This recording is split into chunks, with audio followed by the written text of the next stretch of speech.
Welcome Advance 2020 to our virtual networking opportunity, which is really low on networking these days. So you're going to be really excited. We have a great treat tonight. Jim Berline, who is the chairman of Berline, which is a full-service marketing, advertising, digital communications agency in Royal Oak. It's been there about 40 years or so. Before building his own agency, he was the youngest VP at Campbell Ewald and the youngest ever senior VP at Young Rubicam before becoming an executive VP and on the board of directors and member at BBDO. Berline currently chairs the board of trustees of Catch and chairs the board of directors of the Children's Leukemia Foundation of Michigan. He's on the board of governors of the Cranbrook Academy of Art and Art Museum, a member of its executive committee and chair of the nominating committee.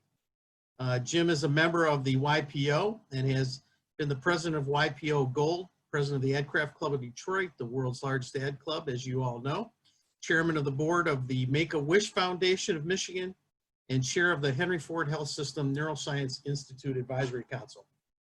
He holds a Bachelor of Arts in Economics from University of Michigan, where he was also an All-American wide receiver for the football team, and the only person I know that has got two letters, one in football and one in baseball. So that's why we love you, buddy.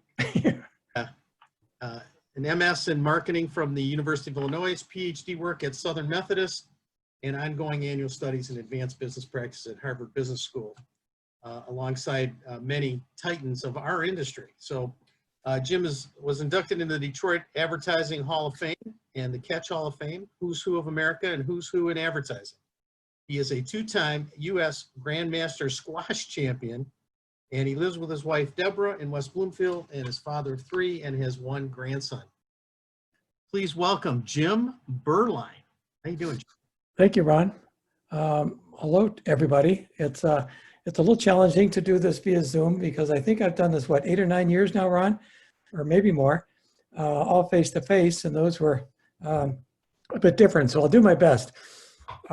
So what I thought we might do tonight, I'll spend a few minutes talking about my background, which because of the things I've experienced, it's allowed me to have some experiences personally and professionally that allowed me to develop some philosophies about branding, about how one can go about building a brand for themselves that can improve their chances of being really successful in the agency business, which is, as you all know, fairly competitive and not the most secure profession on the planet. So typically when we're together, I've asked people to tell me how many of them are agency people, or if they were the account service or media, or if they were clients, or if they work for a digital firm, or so we're going to kind of skip that. I'm going to assume that there's a mixture in the audience.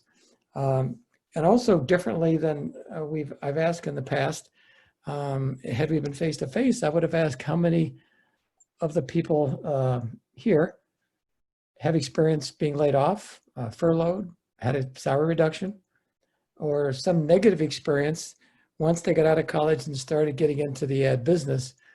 Has it not all been rosy, and you've had some tough challenges to face? And I assume some of you right now are in one of those transition stages where you're looking for your next gig. So hopefully today I'll give you some ammunition or some things to think about that might help you get through that, and things that you might think about that can help you build a brand for yourself that will make you maybe more desirable to companies, and maybe not be one of the early ones to move on when economic times get tough, that you're one of the long-term keepers. So let me give you my background real quick. I came from a small town in Ohio, 15,000 people. The irony that happened there was I played on a football team in Ohio that wore the Michigan helmet. So in my whole life, I never wore a helmet that wasn't the Michigan winged helmet. So from 8th grade through my senior year at Michigan, it was that one helmet. And unlike at Michigan, we never lost a game in high school. So we won 47 straight games when I left. So I had this experience of never losing, never knowing what it was to play a competitive football game and lose. And when I got to Michigan, I never played in a losing game until I think my junior year. So it took a long time to realize what you even did in a locker room when you didn't win. I didn't know whether you threw your helmet or swear or cry or what the hell do you do. And I had to look at other guys to figure that out. But it taught me a lot of lessons, and I ultimately decided to go to Michigan on a football scholarship. I thought a lot about going to Annapolis. In fact, took some tests my senior year in high school to kind of give my parents some insight into what would be my best chance for success. And all the tests said that I should have gone to an all-male, small private school, preferably a military academy. So I listened to that and went to a large co-ed Big Ten school, but it turned out great. When I got to Michigan, I learned a big lesson very quickly because I had had nothing but success in sports up to that point. In fact, in baseball, we were the state runner-ups in baseball in high school. So we'd only lost one game in baseball, and that was in the state finals. So it was a pretty rosy picture. And this was in the top class of sports in the state. But when I got to Michigan, I was a wide receiver, and everybody there was all state or all American and really good. And the first week or so of practice, I was like a complete failure. I had no success getting open on my pass patterns. Things that were easy for me the previous years in high school were all of a sudden difficult. The guys guarding me were like as good or better than I was. And one day, Bump Elliott was the coach. He was the coach right before Bo Schembechler became coach. He called me over and said, "Here's the problem. You don't look like a wide receiver. Your socks are hanging down over your shoes. Your shirt tail's not in tight. You don't wear those wristbands, and that black stuff's not under your eyes. You got to look like a wide receiver to play like one." And I wasn't sure what he meant, but I did all those things. And the next day I came to practice, and the same guys that had been smothering me, they backed up like 3 feet because all of a sudden I looked like a wide receiver. And they gave me a different level of respect. They thought I was faster and bigger, and I was going to catch the ball easier. And it taught me instantly that the way you're perceived is probably more important than what you really are. It's how people perceive you. And that has transcended to the way we, our company, develop brands and brand positions for companies and their products by making sure that we position them such that people perceive them the way we want them to perceive and not allow them to perceive them the way they want to without our marketing communication. So after Michigan, I didn't know what I wanted to be. My two roommates at Michigan, they both got MBAs at Michigan. One went to Foot Cone and Belding in Chicago and worked on the Kimberly-Clark business. The other went to New York with Benton and Bowles and worked on the Charmin. Please don't squeeze the Charmin.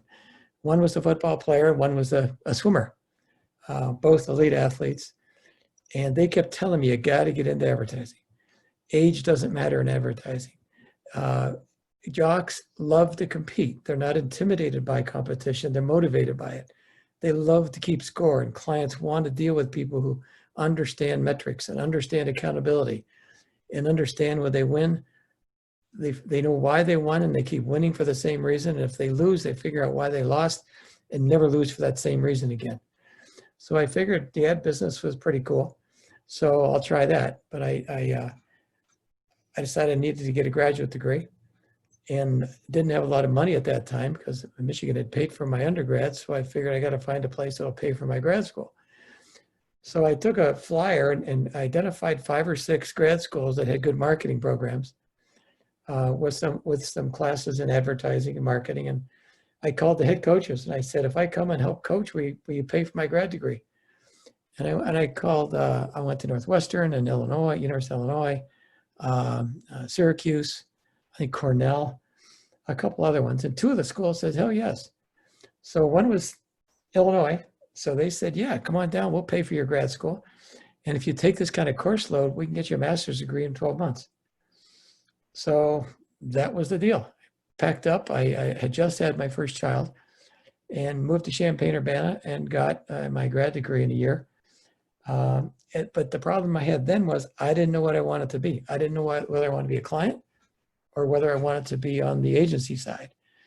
So I went very briefly with RCA, and RCA in New York had a program. They hired 6 people, and we could work in any subsidiary division of RCA, report to whoever we wanted, stay for as long as we wanted, do whatever we wanted. So to me, that was like a no-brainer. So I devoted about 6 months to that. And I went to St. Louis, worked where they made their televisions and stereos, worked for the president of that division.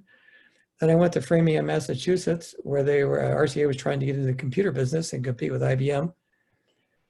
Then went to New York City, worked with RCA Records, RCA Corporate. Then went back to St. Louis, and they had bought Banquet Foods, and I worked for Banquet Foods.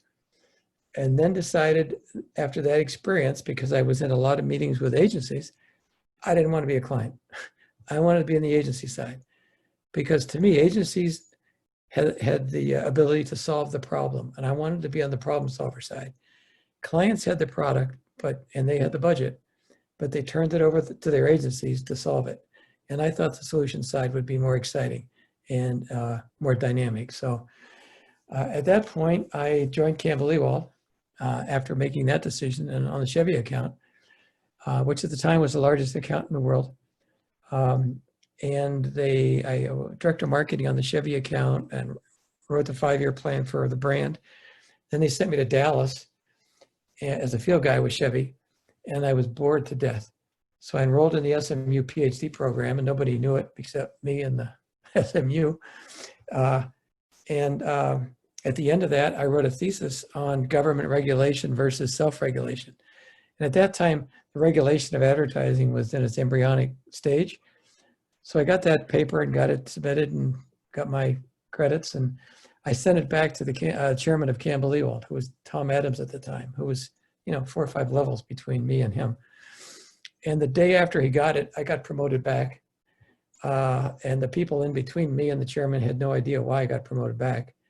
But that white paper kind of became the positioning paper for Interpublic in New York, because nobody at that time knew much about government regulation or self-regulation. And my paper kind of became the standard.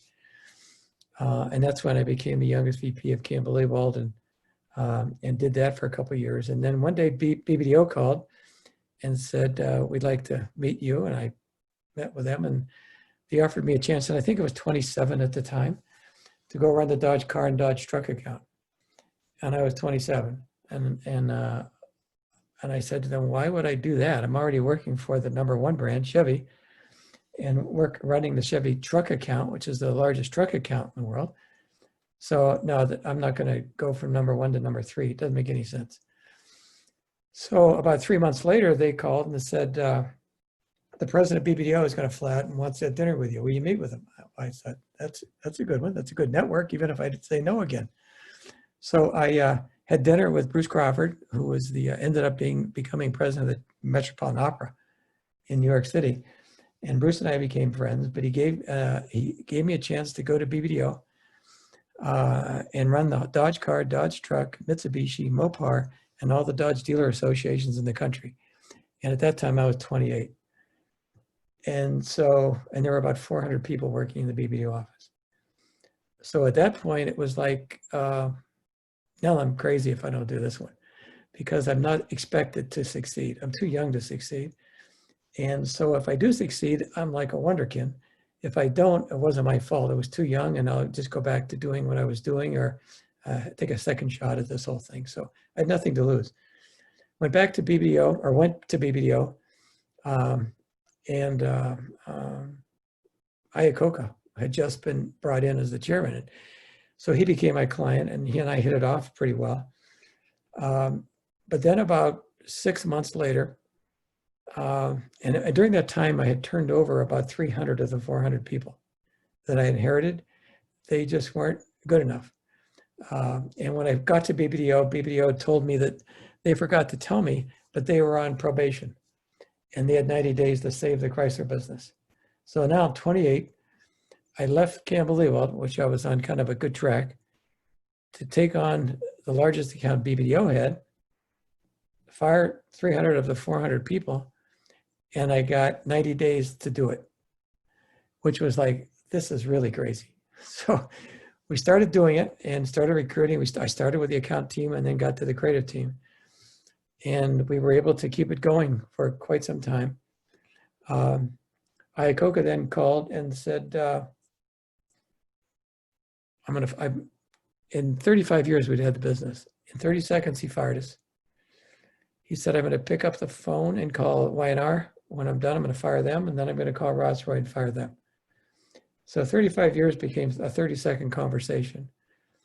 And then again, I had to, at a very young age, decide how to tell all those people that we had recruited that we no longer had an account. What happened then was interesting in that he brought his Lincoln Mercury agency over from Ford to be the Chrysler agency. So that freed up Lincoln Mercury. So then BBDO decided to go after Lincoln Mercury. And so I led that pitch. But at the same time, Y&R called and wanted me to come to Y&R if they won the pitch. So now I'm competing for an account that either way, whoever wins, I'm okay. So I went in doing the pitch for BBDO, knowing if BBDO lost, I'd call Y&R and then I'd go over to Y&R. And that's what happened. Y&R got it. But by then I was kind of soured on the car business and decided my next agency experience was going to be more diverse. So I decided to join Y&R, went to New York. They had the what they called a Harvard program of like 12 weeks where you did Harvard case studies and competed with peers from Y&R around the world. And at the end of that, certain ones would survive. And those that did would be assigned a prestigious account. So I went through that and I was the only, well, they brought me in as the senior VP. I was the highest level person they'd ever hired from outside YP or Y&R. They'd always been a promotion from within agency. And I was going to violate that if I succeeded. So I went through the Harvard thing, succeeded, and I went to meet with Alex Kroll, who was president of Y&R, and I said, okay, what am I going to do? Am I going to go work on Delta Airlines? Am I going to go to work on Dr. Pepper or Visa, or what's my next gig? And he said, we have a problem. The problem is 7 of our vice presidents resigned because of you. And I said, what are you talking about? And they said, yeah, they have taken a stance that the promotion from outside or to bring people on the outside is in violation of our culture. And they don't want you to succeed. He then said, we want you still here, but you're going to have to become a New Yorker. And I said, what the hell does that mean? Because I had bought a house in Connecticut and my house in Birmingham was for sale. And I had walked away from some rather attractive severance agreements with BBDO, et cetera, to do this. And they said, we want you to come and work on mergers and acquisitions and that kind of stuff. And I said, no. That's not what we're going to do. So I can't believe that the largest independent agency in the world would allow a little guy from the Midwest to come in and screw up the place. So the inmates are running your asylum and I'm out of here. You just bought a house in Connecticut. You just are going to restore everything that I lost at my BBDO when I walked away to join you. And to their credit, they did it. My wife was pregnant at the time. I called her from the airport and said, guess what? We're not moving to New York. Take the for sale sign off the front yard and we'll talk when I get home. So she had no clue what had just happened. So that's when I did a lot of soul searching and decided what I wanted to be was an entrepreneur. So I started putting the wheels in motion to do that. Along the way, I had met this lady. She's my partner today. She was from Boston. She'd worked for Hill Holliday. She was an economist and was putting her husband through Michigan Medical School. And we had met at some industry functions. And we started talking a lot about what we thought the opportunity might be in Detroit to create an agency. And ultimately, it took us about a year to do it. It took me a year to get the courage to do it because my whole experience at that point was automotive. And I needed to be comfortable that I could walk into the CEO of a bank or a fast food co-op or a fitness center co-op or whatever it might be, and convince them that I could do their business, that I just didn't know the car business. So we decided to start what we called the Berline Group at the time. And her name is Michelle Horowitz. And we started this thing. We had about 2 other people. We had one office. It turned out it was DeLorean Zek's office at Long Lake and Woodward. And we had all of us in the one room. And we had so little money that we had 7 or 8 different copier machines. We could get 3 days to borrow a copier when you started the business. So we called one and got 3 days, and then they pick it up and we'd have another one come. So every 3 days we had a new copier come to try it out because we couldn't afford a copier. My one daughter was in private school. So at that time, we had to walk away from our whole standard of living. A guy named Frank Moran, who was the namesake for Plant Moran, the large accounting firm, before I did it, said, will you take a day and come with me? And Frank was one of those guys full of wisdom and had helped a million guys with their startups. He took me to the DAC in the room and he spent all day convincing me not to start an agency. And he wanted to make sure that I had the staying power and the grit to take double mortgages and to take bank loans and to personally guarantee things and to take my kids out of school and to not take a paycheck for maybe 6 months. And at the end of the day, he said, okay, I think you're ready to go do this. So we did it. And we started the agency, and we started out really quickly and aggressively. I got a lot of publicity locally because of football, I had some brand identity, but also because of our story of having done the BBDO thing and then deciding to walk away from that and do this. It got us a lot of publicity. And we got a lot of client interest and new business interest because of it. Then about 2 years later, I got a call. I don't know if you guys remember J.P. McCarthy, but he was a legendary voice of WJR. And he called me one night about 11 o'clock at night at home and said, come on over. It was a Sunday night. I said, JP, it's 11 o'clock tomorrow. I'll talk to you. Or it's 11 o'clock at night. I'll talk to you tomorrow. He said, no, somebody here wants to see you. Get your ass over here. So I drove over to JP's house and the president of BBDO was there. And they wanted me to come back. And I said, what it would take to bring me back after I've just started my agency, you wouldn't even think about doing. And they said, well, try us. I said, okay, first, you've got to make all the information services that are available to BBDO available to my company free. All the severance and all the bonuses I walked away from, you got to restore those. You got to put me on a board of directors in New York. We got to go see Lee Iacocca, and he's got to tell us it's okay that I keep my agency and run it independently of running the Chrysler business. And went on and on. And they, believe it or not, they said, okay, let's do it. And I said, you guys are nuts, but okay. So, but we got to go see Lee Iacocca together and explain this to him, and he's got to agree to it. So the president of BBDO and I went to see Iacocca, sat in his office, and he's got his cover or his picture on the cover of Time magazine. He's, you know, right between us. And I laid out the scenario, and he said, you guys, in his words, effing crazy. I'm trying to save this company, and you're telling me my agency guy is going to do it part-time? And I said, yeah, that's why we're here, because I'm not going to do this if you don't think it's right. And I said, but keep in mind one thing, Mr. Iacocca. I'll be available every meeting you want me to be in, and you hold me responsible for the sale of Dodge cars and trucks and the satisfaction of all the Dodge dealers. What else do you care about? Where I am. And it was enough of a Iacocca comeback that he said, you know, what the hell, let's do it. So I did it. So I went back to BBDO, board of directors, New York, and Iacocca put me on his executive committee, which was the office of the chairman. And I met with him weekly and with the president and the EVPs at a time when he was saving Chrysler. And it was like a life-changing experience to watch that happen.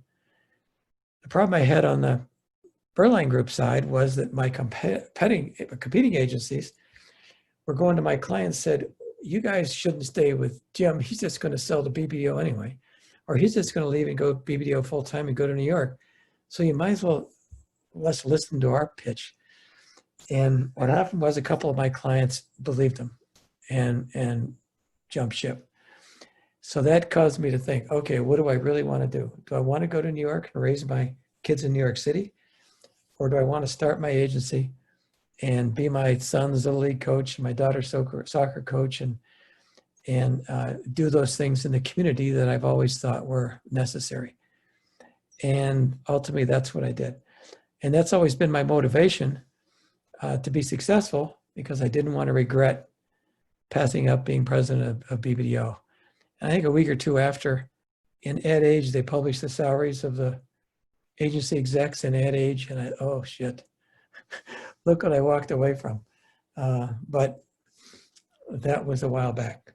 So anyway, where we are now is Berline is a full service agency. We'll be celebrating our 38th anniversary next month. We have not tried to measure our success based on our size.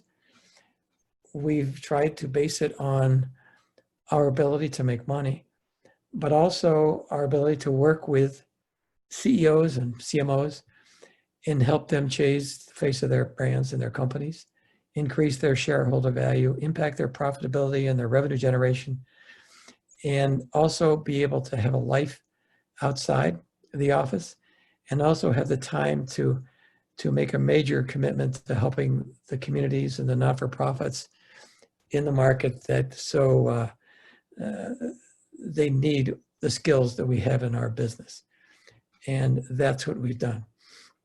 The key clients that we represent today are a real mix. I'm most proud of the fact that 2 of our original clients are still clients. We started with Total Healthcare the first year we're in business, and they're still a client. We started with Wendy's, our 3rd year in business, with 1 co-op, and now we have 37 co-ops. And Wendy's has gone from 28 regional agencies to 4, and we're one of the 4. We have Buffalo Wild Wings in Ohio and Michigan. We're doing Planet Fitness now, based in Chicago, which we have their largest co-op. And then we do a lot of regional brands like the Flint Regional Airport and like SMART, the regional transit system.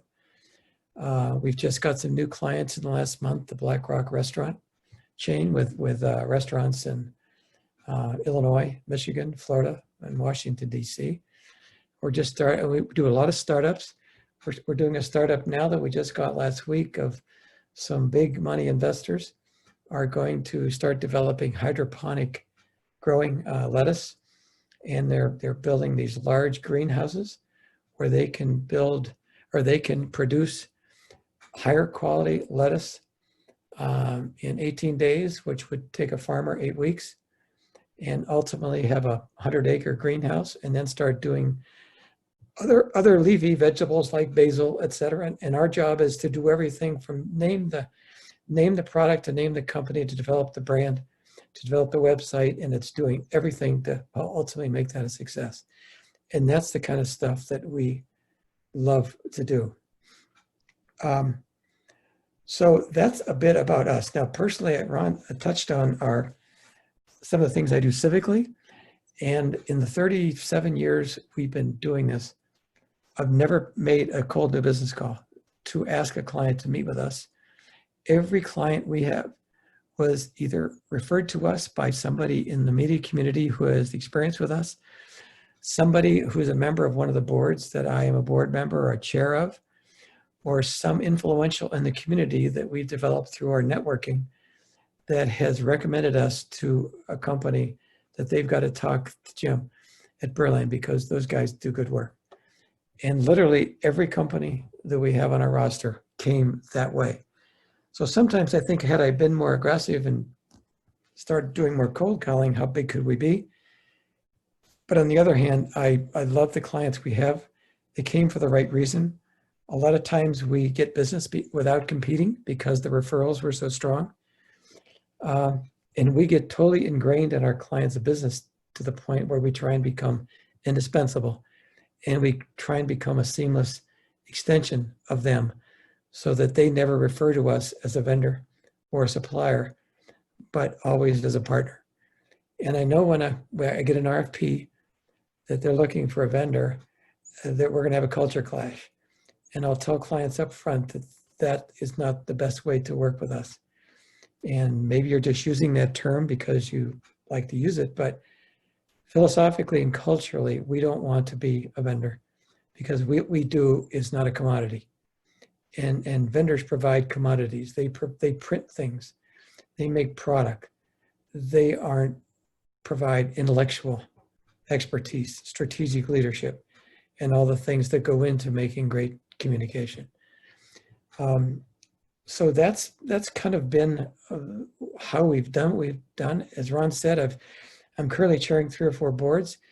Each one, I tell them when they ask me to be on the board that I'll only be on the board if I have a chance to run the board, because I don't want to be the guy who goes to the monthly board meeting and there's 12 or 20 other people there. And we all say, all those in favor, we say aye, and those opposed, blah, blah, blah. And we come back next month and do it again. I want to be somebody who leaves a legacy with that charity and makes a difference while I'm there.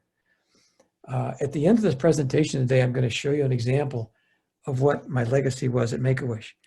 I was chairman of Make-A-Wish on 3 different occasions over a period of 12 years. Currently chairman of the Children's Leukemia Foundation, and last week we did a brand name change to the Blood Cancer Foundation of Michigan. And that was a big decision. But children's leukemia is not primarily what we served.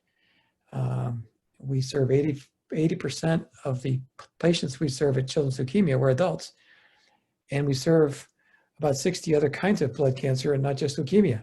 So the 2 main names in our brand weren't the 2 main things we do. So that led to a brand change. I'm currently on the board of governors for the Cranbrook Art Academy and Museum. And then just most recently was made a member of the board of trustees of the Cranbrook Educational Community, which the Art Academy is part of, which the Cranbrook Schools is part of, and what the Art and Science Center are part of. So the chance I have there is the chairman of that board is Mark Royce, president of GM. So I get a chance to meet with him several times a month. Jennifer Gilbert, Dan Gilbert's wife, is the chairman of the Art Academy, and she has me on her executive committee, appointed me to be a trustee. I chair the nominating committee. I'm on the finance committee. So in every one of those situations, I'm interacting with people who are leaders in the community and become part of their network, and they kind of bring me along and introduce me to new people. And that's how we've really grown our brand and grown our reputation and how we've gotten business. So when I started thinking about the football experience, of the way I wore my socks and put the wristbands on, it led me to a presentation that I started giving to this group 8 or 9 years ago, and I've given to some other groups in the industry. One of those is a network of agencies called Magnet. It stands for Marketing and Advertising Global Network. And there are about 30 agencies in North America and about 10 in Europe, Asia, South America, Canada.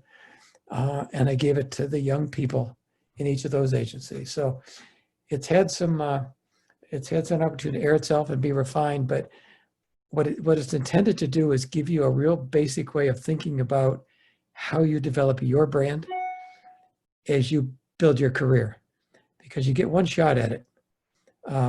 And you can't become something and then 10 years down the road, switch your brand. So I'm going to kind of walk you through this PowerPoint, and it's using visuals and descriptors that I hope you take in a positive way. Interesting enough, over the years, as I've given this to this group, I get phone calls periodically throughout the year from some of the people who have done what I suggested here and telling me that they have now progressed 1 stage or 2 stages based on what I'm about to share with you. So let's get this started, Michelle.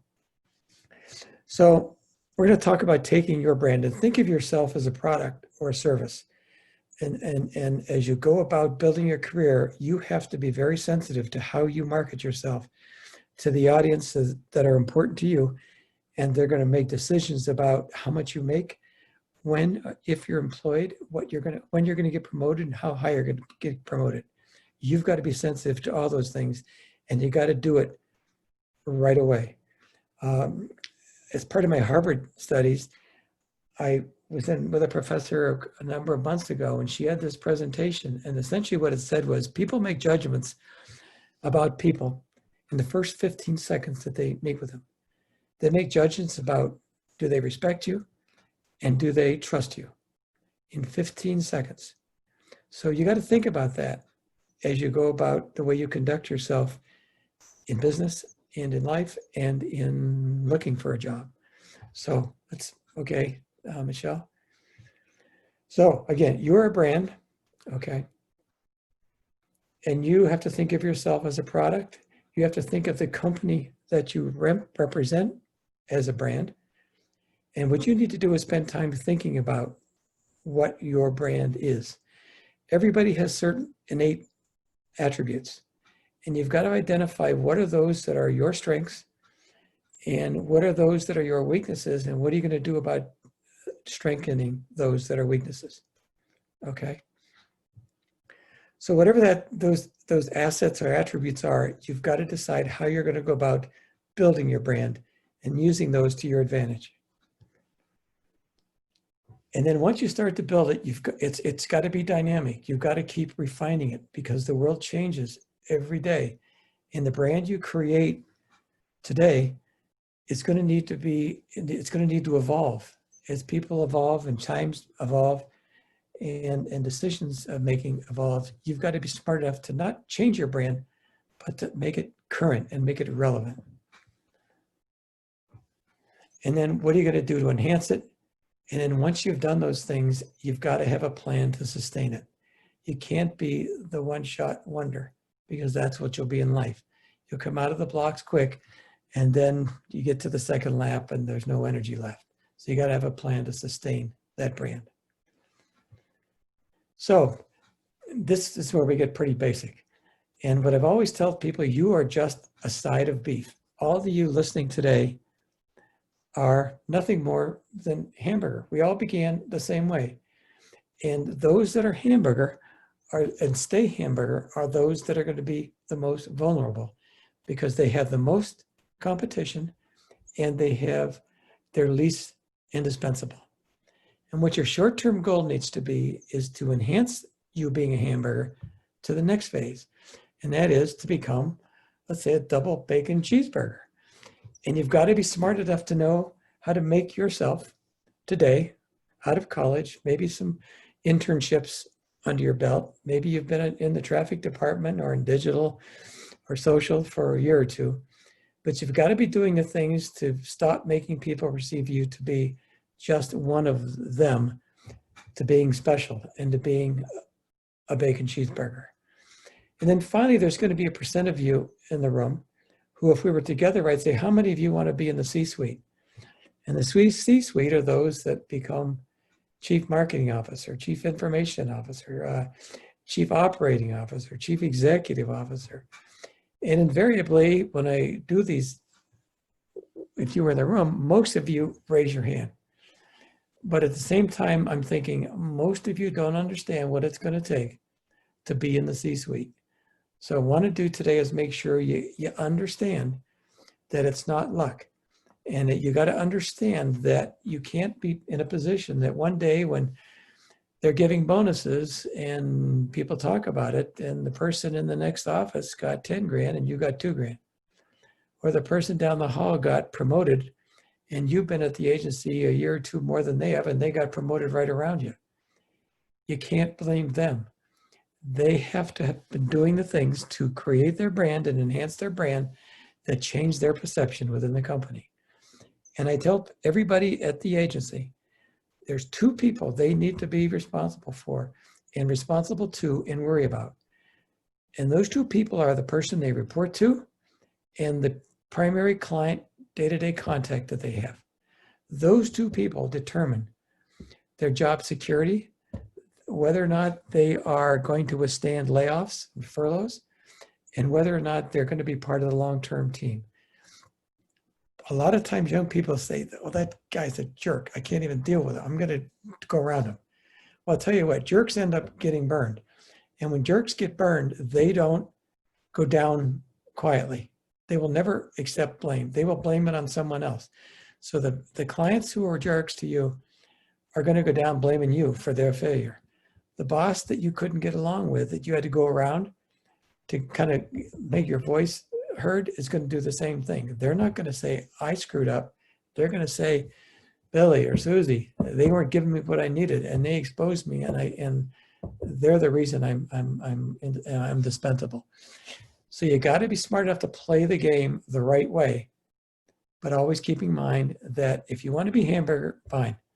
If you want to be a bacon cheeseburger, you are going to start having to do things more than the hamburger, and it's going to take personal time and effort and sometimes money to do it, but that's how you play this game.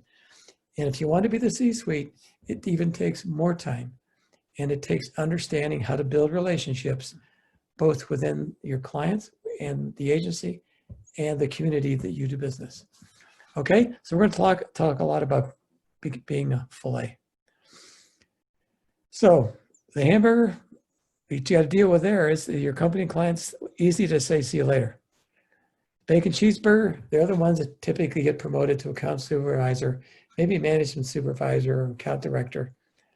But it's the fillets who get the big jobs as the pyramids get very small at the top. And they're the ones that most of us want to be at some point to enjoy the lifestyle that this industry can provide, but it doesn't provide it to that many people. You got to be one of the keepers. Okay. So one of the things you need to think about are what are the things as you enhance your brand or are trying to identify it, what are the differentiators that clients and agency management look at to differentiate you from the people you do business with or compete with? Okay. And here's the thing, a lot of young people think that these attributes make you a star. And that is a big, big mistake. These are the attributes that get you your paycheck. Anybody that has a job in the agency business is supposed to come to work on time, is supposed to keep their projects on budget, is supposed to be responsive to assignments and their client needs and their boss's needs, is supposed to understand time efficiency, and is not supposed to make mistakes. Those are not how you get to be a bacon cheeseburger. That's how you get a paycheck every 2 weeks.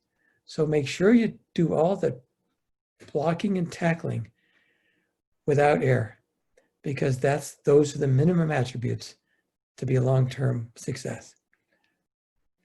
The differentiators are more these things. Understanding how to build relationships.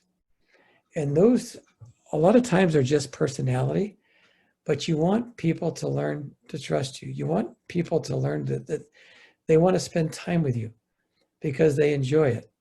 You're not the kind of person that tells them what they do right, what they do wrong, but you help them with their decision making. They don't want to make big decisions without at least having your point of view. Not that they will always agree with you, but they respect it. And you need to understand that this is not an I or a me business, but it's a we and an us business. And you do that by building relationships. The people in the other departments in the agency are going to help you succeed, and you need them to be supportive. And trust is fundamental to that. Can these people trust you with confidential information? Can they trust you're giving them honest and candid feedback? Can they trust that you're never going to let them down? Those are just fundamental things that are going to separate you from the people you're competing with. Being proactive. The first minimum attributes are just reacting. It's taking orders and getting them done on budget and on time. Those people who are smart understand they learn the client's business and they try and learn as much as the client. And you put yourself in the position of the client. What is that client worried about today? What does that client got to deal with in their day-to-day pressures? And I'm going to start thinking like they think so that I can bring them solutions to their problems before they ask. So that when they're in a meeting and their boss asks them for an idea, I've given them ammunition to be a star. And it goes back to helping your client be a star and helping your boss be a star. And you do that by thinking proactively. And then thinking strategically is also key. Understanding how to solve problems from a strategy point of view. And at our agency, that's the cornerstone. That's the spine of the agency. Everything is based on strategy. A lot of people can do the great design layout, can do a funny jingle, can make a great media buy, can get low cost per point. But unless it's based on a great strategy, it isn't going to work. So strategy is key. And making strategic thinking part of your list of differentiators is really going to be helpful as you move forward. You become a problem solver. Being smart, because you've got to be smart enough to learn your client's business and learn the agency business. And you need to understand the agency, how the agency makes money, and how you consume time and use agency funds, how that needs to be taken care of in the way the agency is compensated. And the same way with a client. You've got to be smart enough to work on 3 or 4 or 5 or 6 different clients at the same time. And smart people can do that. And this is just a little thing I had at the agency a number of years ago, and it's what I call the I'll be damned philosophy. And whenever you get a client, and whenever you're servicing a client, they're going to come to your presentation with a series of expectations. They're going to expect to see your new campaign ideas for 2021, or they're going to expect to see how you're going to recommend spending the budget they gave you, and what's the media plan that you can recommend, or what are your new ideas for social or a PR announcement. So each meeting they come, I want our people to leave. I want our people to make our clients leave our meeting and they say to one another, I'll be damned, because we exceeded their expectation. And the neat thing about that is when clients learn to embrace the I'll be damned philosophy, each time they come expecting I'll be damned thinking. So it forces us to keep being better and better and better and never taking a client for granted. And it's as simple as the I'll be damned philosophy. When 2 clients leave the agency and go down the elevator, I want them to look at one another and say, I'll be damned, they did it again. And you need to think about developing your own brand so that your boss or the president of the agency or whomever, when they're exposed to you, say to somebody else, I'll be damned, that person is good. We got to make sure we never let them go. Okay? So it'd be great if I could see your faces and see if you're getting this with me, but I hope you are. So the key to this thing is differentiators I talked about. The people who have those are indispensable. And they're the ones that are protected and will work through furloughs. And if there are payroll deductions, they get a less percentage. If there are layoffs, they tend to be the ones that don't get layoffed. And I tell people using a football analogy, if you're on a football team and you can punt and kick and catch passes and be on a special team, tell you what, you're not going to get cut the first round of cuts. It's the person who can only kick or only do kickoffs, or only serve on special teams that are the most vulnerable. So become as versatile and knowledgeable about as many disciplines as you can. And that will help expand your list of differentiators and help make you indispensable. So what are the characteristics of those people, of those differentiators? One are that people innately need to be competitive. You can't be intimidated when you have a client that's got to make certain numbers and generate certain results and certain website hits and generate certain kind of showroom traffic. You got to be motivated by those kind of numbers. You've got to be a we person and a person who thanks their colleagues and embraces them and congratulates them on their success. At the same time, positioning yourself as the quarterback and the first one to thank them, the first one to reach out and bring the teammates in to the celebration or to the problem solving. And being part of a team is key because you want your teammates helping you get the next promotion, not working against you. I talked about intelligent. A little bit of that is just the way you're born.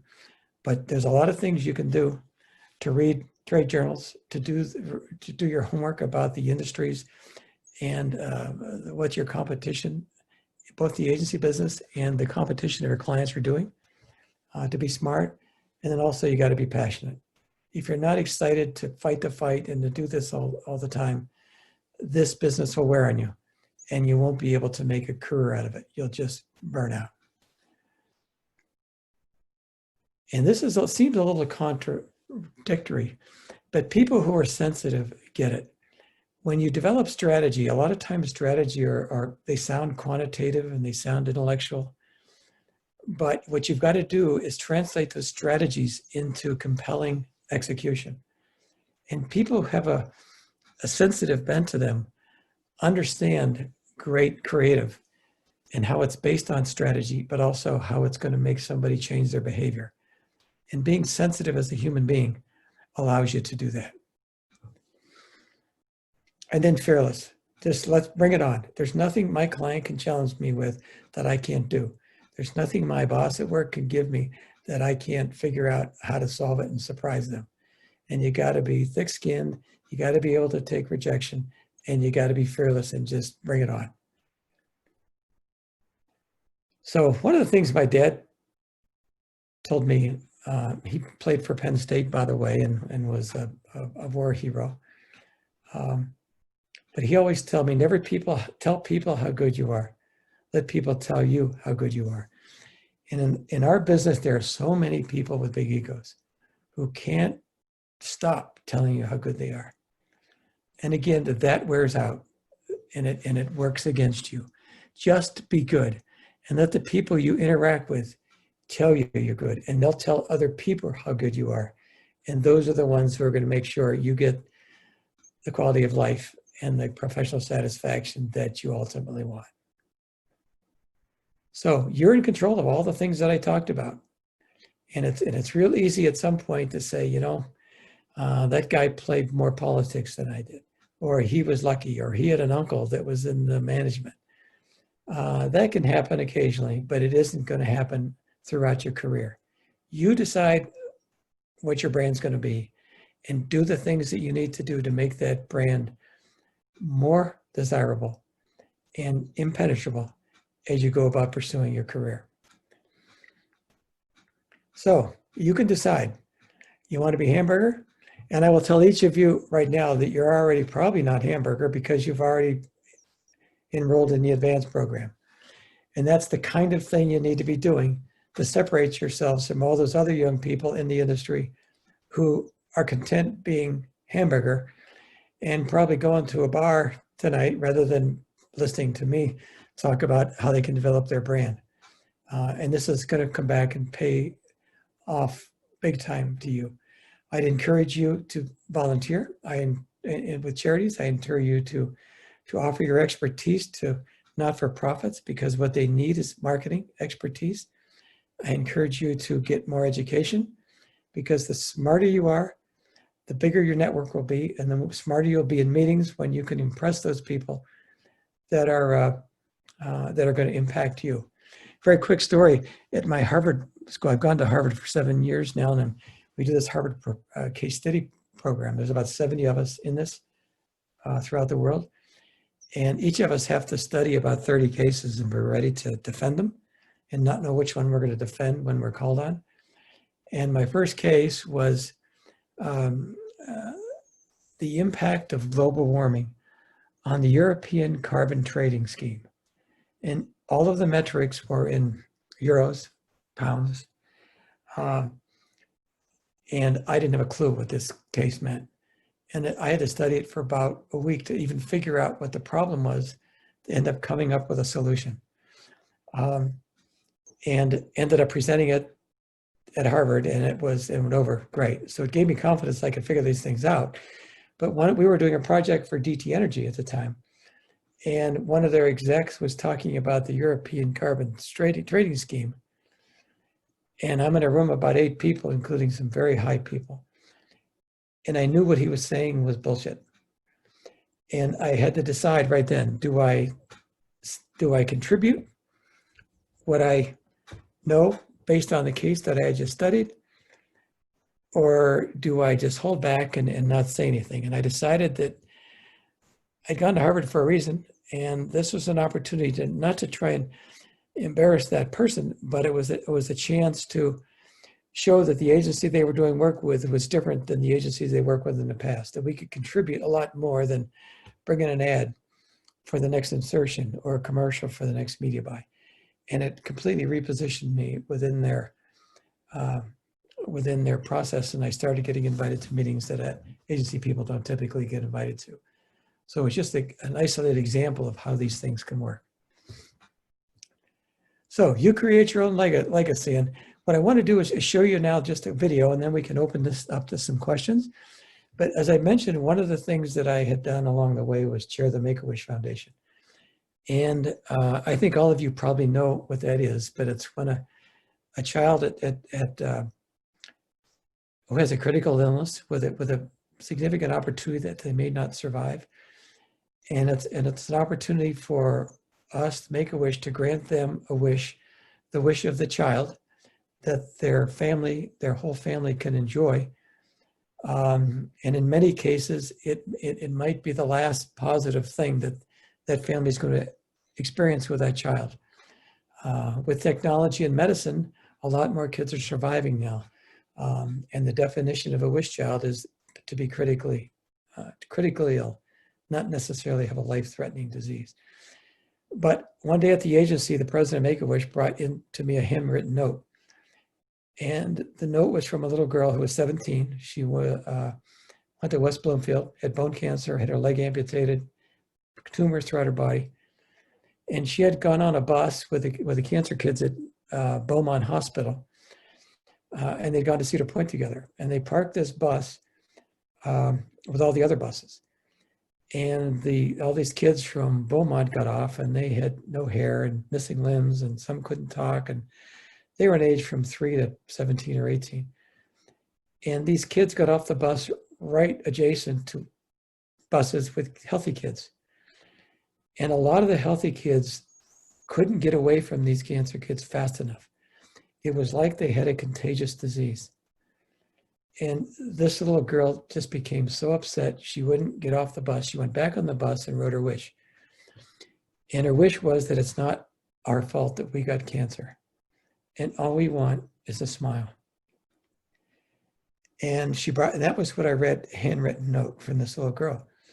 And I told the president of Make-A-Wish that we would grant that wish. And what we were going to do, we were going to do a PSA. And we were going to tell the world that it wasn't these kids' fault that they got cancer.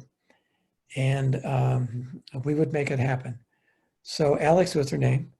I work with Alex. She and I worked on this idea for a couple of months, and Alex kept getting sicker and sicker. And until she was bedridden. We ended up getting Bette Midler to donate her song, Wind Beneath My Wings. We got production people to devote and donate their time and resources to produce this commercial. Alex identified 10 other kids at Beaumont who she wanted in this PSA with her. I've been to 6 of their funerals over the years. And on the day that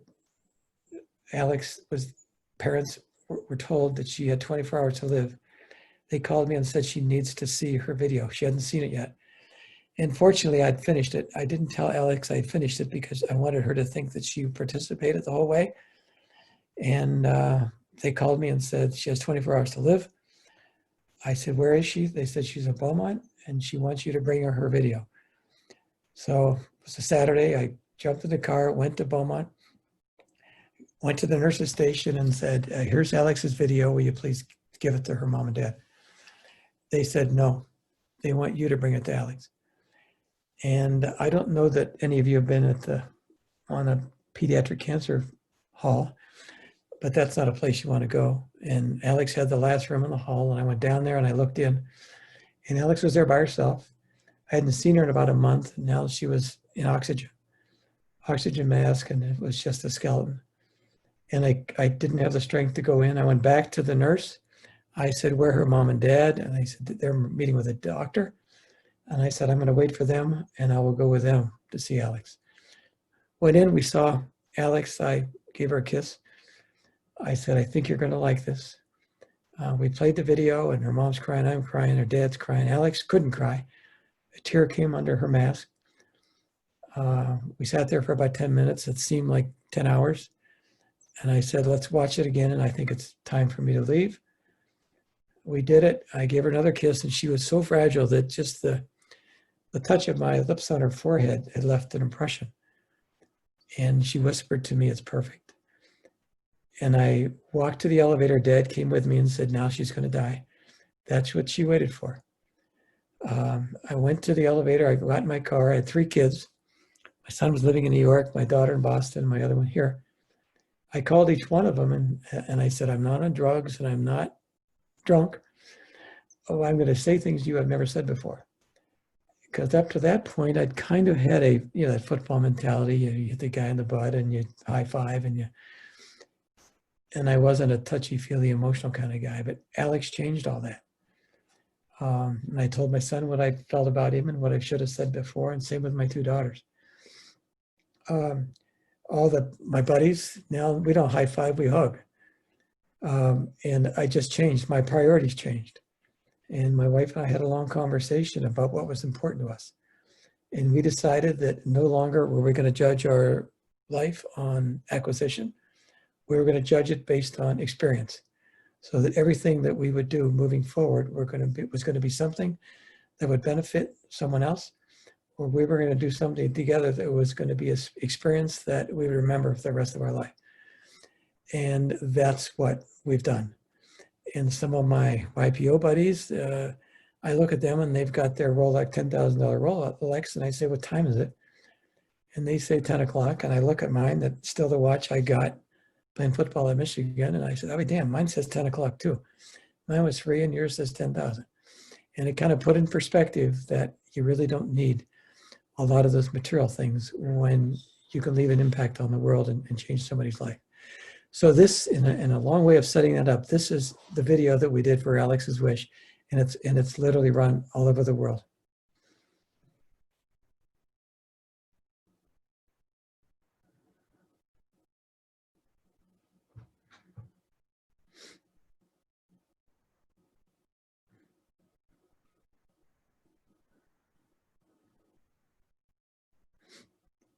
And it really is good.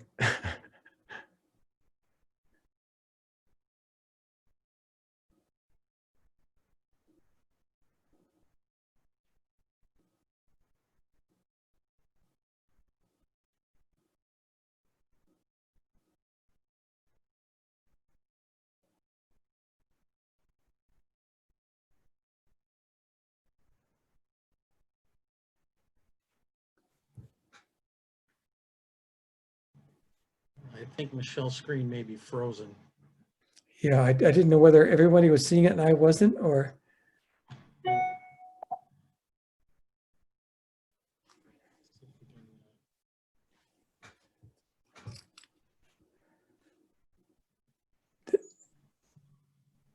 Are you having any luck, Michelle?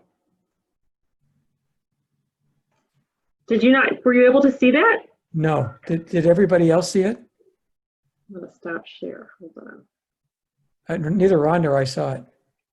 Oh, I'm sorry, I saw it and I heard it. You know what, I apologize. It played perfectly when we tested it. I will send the link out. Oh, hold on here. I will send the link out immediately following to everybody. Okay. All right. Yeah, please take a minute when you get the link to look at it. And that kind of sums up a lot of what I've been talking about. But I hope my comments were meaningful and relatable. And I would certainly, if any of you are interested in following up with any questions after this session is over, please don't hesitate to reach out to me. And do we have questions now? We do. Let me make sure. Can you hear me okay? I can hear and see you. Okay, great. So from Zach Bosey, who works at Quicken Loans, what was one thing you overlooked when starting your own agency? Well, this was a big one.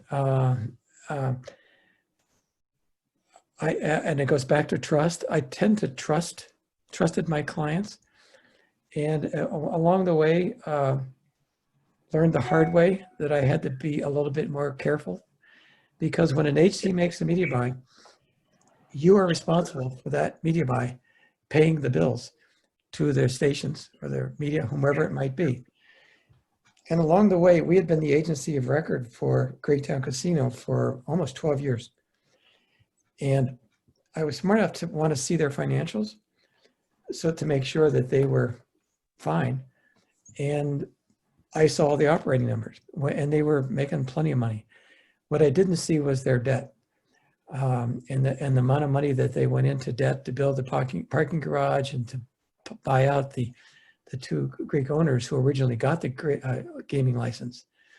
And I'm going to a meeting one day at Greektown, and I heard on the radio that they had just filed bankruptcy. So before I got there, I called the president of the casino. I said, "What does this mean?" "Oh, don't worry about it. It's just a paper thing that we take care of our expenses that way, and you'll be fine." Well, it turned out that I was exposed for $2.5 million, which I never got. And it's because I had such a pristine financial record that the Gaming Commission forced Greektown to only write checks to entities that had gone through the Michigan Gaming Board approval. So we did that. The FBI, the sheriff, we had to be fingerprinted. It took a week. I just showed them every personal check I'd written for 5 years and explain it. Ultimately, we lost $2.5 million. And that's a lot of money. A lot of agencies would not have survived. And then you have to hire a law firm to represent you. At the end of the day, we decided we were going to make this good. We were going to make it good 100%. And we were not going to tell any of our other clients of this exposure, because we didn't want to not be able to do something in media because we owed them money because of Greektown. So Michelle and I met, and we decided we were going to make everybody whole. And we did. And we used our personal funds to do that. So that was a retirement lesson. It's hard to make $2.5 million cash in this business, and it went away with one phone call. But we have our reputation. I can look all of those people in the eye and tell them that we lived up to our obligation. And that's another reason they become our fans and they become our referral network. So I think now I'm a bit more careful about exposure that I put the agency in. I think the long way of answering that question, but it was a big life lesson. Okay, how about one more? I know we're running a little bit late. Thank you, everybody, for staying on. No, that's okay. Can you share some thoughts? This is from Nick McCormick. Can you share some thoughts on maintaining relations with colleagues and industry contacts throughout your career moves? Sure. I think a lot of it is doing the things that are not obvious, and they're doing things that not everybody else does. When you have friends and colleagues, you know them well enough what their interests are. You know what's going on with their kids or their spouse or their hobbies. And you tend to reach out to them when everybody else isn't sending them an email on their last promotion. And then you're just part of the clutter. But when you know that their newborn had their first birthday, or their son just got accepted to Michigan or Harvard or West Point, at those life-changing moments is when you reach out to them, that they know that you're special. And especially when they're in hard times, when they've had a loved one who's been sick, or if they've been unemployed, you want to be the one who's reached out to them when others kind of stay away, and know that you got their back. And their successes isn't why they're a friend. It's they're a friend because you want them to be a friend, and you do things for them that are different. And you just have to make that part of your life. And again, most of my friends are probably not in the agency business. They're acquaintances, but my friends are the ones who I've met doing these experiences that I play squash with, and that I play golf with, and I'm on boards with, that share the same values that I do, that become friends. that address that? I think it did. I think it did, Jim. You did a great job tonight. Really appreciate you coming out and talking to Advance again. This I think might be your 10th year. I'm not sure, but we'll Okay. figure it out. That hamburger's getting stale, huh? You know what? That hamburger's as fresh as it was the first time I saw it, and you know, we're all still working towards filet. So especially with good-looking asparagus in there. Yeah, that's what I was referring to early on. Occasionally I'll get a call from someone who got a promotion and they'll just send me a text. Guess what, Mr. Berline, now a bacon cheeseburger. And I kind of know that they remembered it and it's applied to the way they've lived their career. Well, I'm sure anybody on here would want to link in with you for sure. And, you know, any of us, obviously, we want to help everybody in their career. And if they had any questions, I'm sure you'd take them. I know you're that kind of guy. You always have been there for us and for me. And that's really always appreciated. And I'm really sad that we didn't get to see the video, but I think everybody's going to get the link. Yeah. Definitely play the video, play it twice, because I'm going to tell you, you're going to cry, then you're going to cry the second time. So I just want to let everybody know that this was great tonight. Next week is programmatic night, and we have Ethan Chamberlain coming in, as well as Ryan Bell from Matterkind. And it's going to be a great night. So if you guys can come back next week, and we'll see you then. Until then, Jim, thanks for everything. Michelle, the backbone of the group, appreciate that. And thanks everybody for attending. Have a great night. Thanks so much. Thanks, everyone. Bye-bye. Bye.